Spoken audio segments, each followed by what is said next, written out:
les voy a enseñar a hacer una sopa para bolos o para la cruda. Primero cortamos los huevos del palo.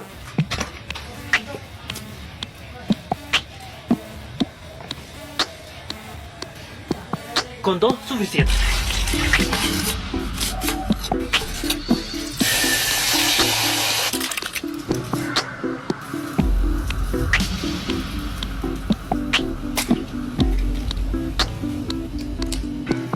Sal, consomé de pollo y listo. Con esta sopa su marido se levanta porque se levanta.